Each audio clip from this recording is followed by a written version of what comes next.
Hi everyone, welcome back to my channel. I am the Motorcycle Rescuer and this is Motorcycle Rescuer.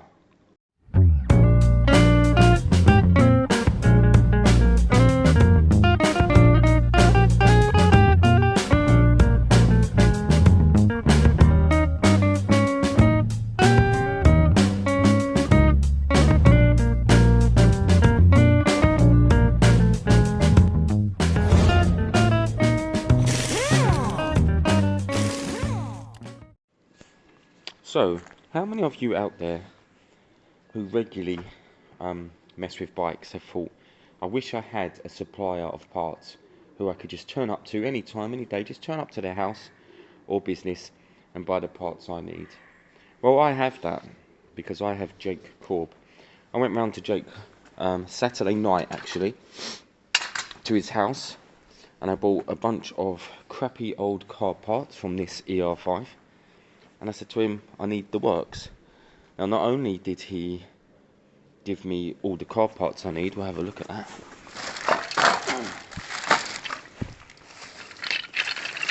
I'll be fairly gentle, but let's see what we got.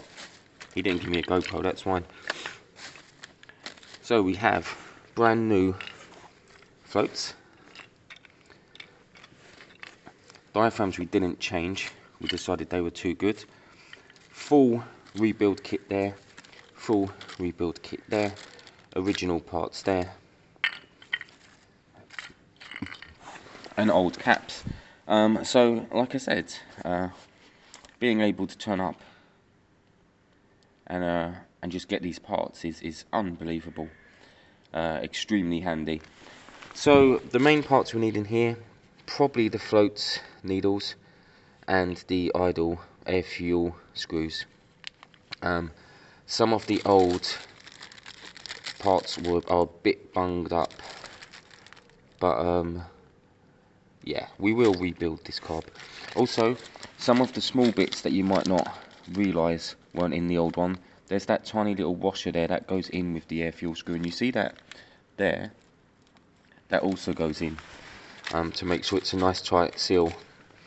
The other thing we learnt yesterday, which is interesting, is that both carbs are different, and I don't know if that's stock or not. 1 minute, let me grab them.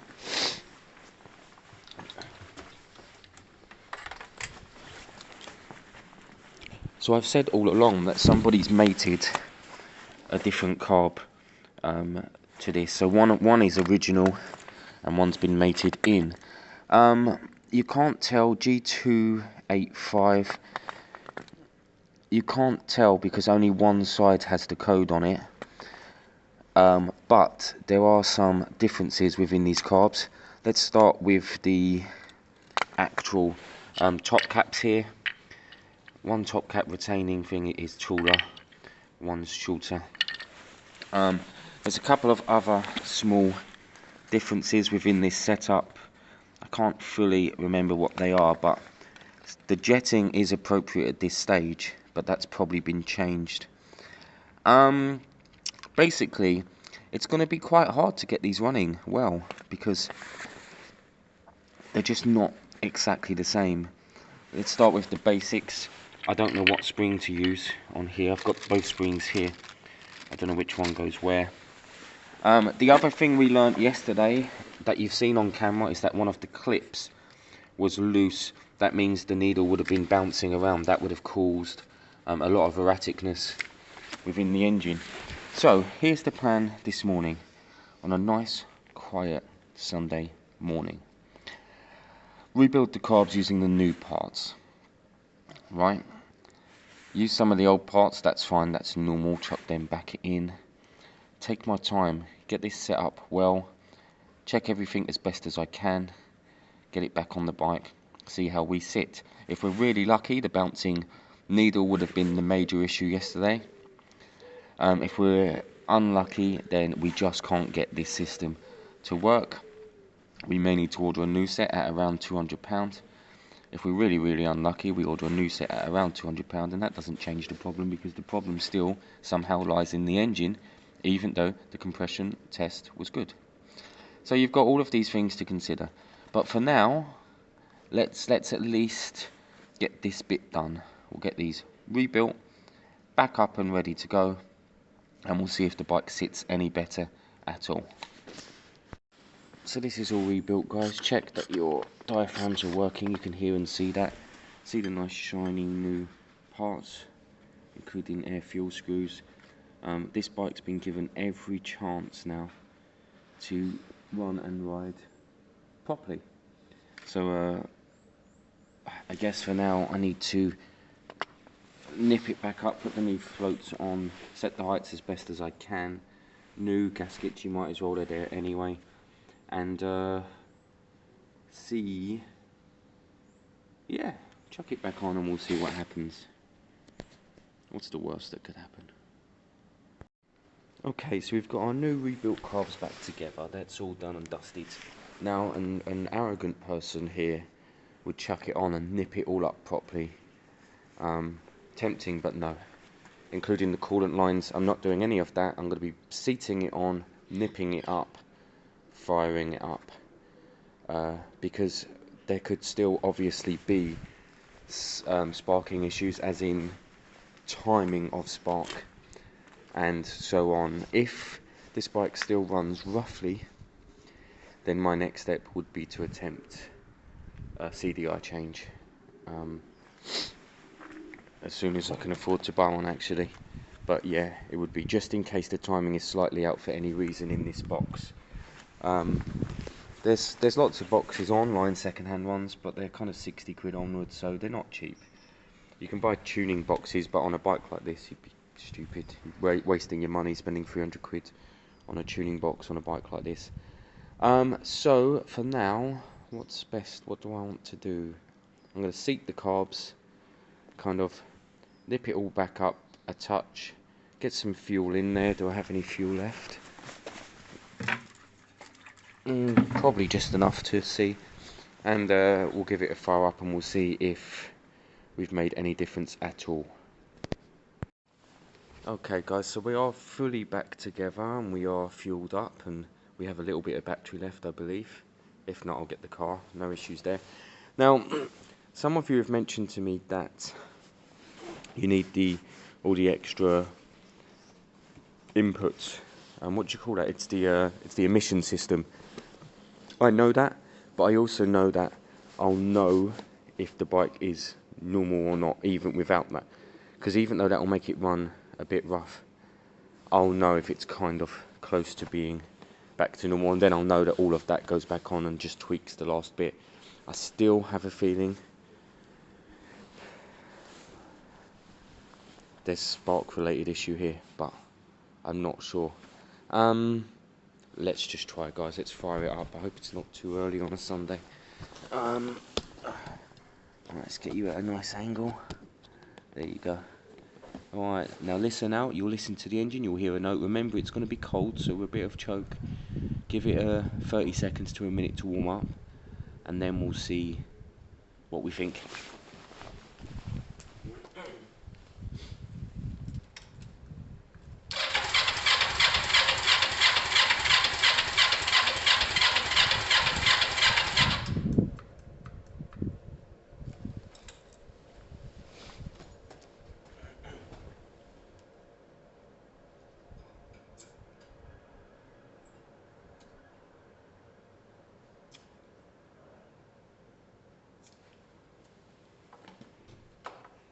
Spark plugs help.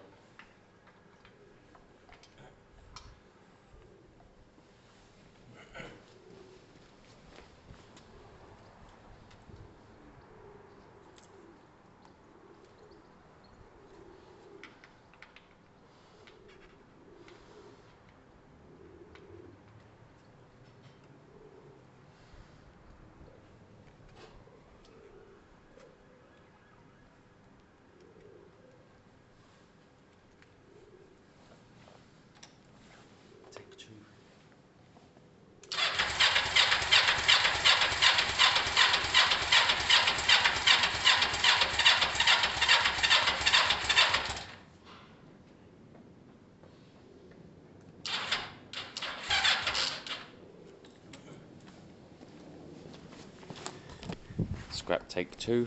We're going to have to head to take 3. So here we go, guys. Jump leads are on. Let's see what this bad boy does.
Seems better to me.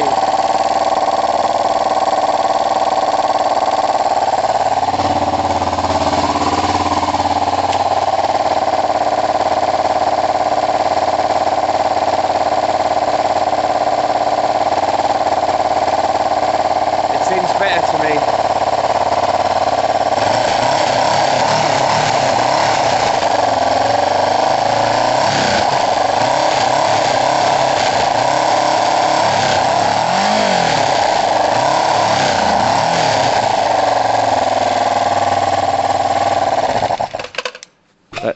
That seemed 100 times better to me, guys. The middle revs were a bit rubbish there, but to be fair, it's not warm. It's not really fair to kind of judge it yet until it's warm. My temptation, I don't know, maybe I should let it warm up for a bit. My temptation is to put all the coolant leads on, fill it up with coolant, put the tank back on, put everything back together as it should be. So, what I was saying about Jake, today's video is sponsored by Jake, actually. It's my second sponsorship video I've done. I did one for Halfords, who helped out a local charity. So anyway, I went to Jake to get some parts. He gave me this bike stand for free, which is brilliant. And he gave me this whole bag of goodies. So let's have a look, let's see. Let's see what we got. It's always really exciting, guys. Oh, Resolve. Yes, fuel line. And suction line. And in colours. We'll double check that it is fuel line. I believe it to be. Lovely. I can never have enough. That is suction line, that's not fuel line. Suction line, that's handy. Very handy. Wow. Why has he dumped that in there? Maybe he made a mistake. A decent multimeter, look at that. I think he's dropped that in by mistake. I will accept it. Oh, thank God, contact cleaner, that's my number one. Whoa, Jake. Clip on marker. I don't know what that is. I will find out.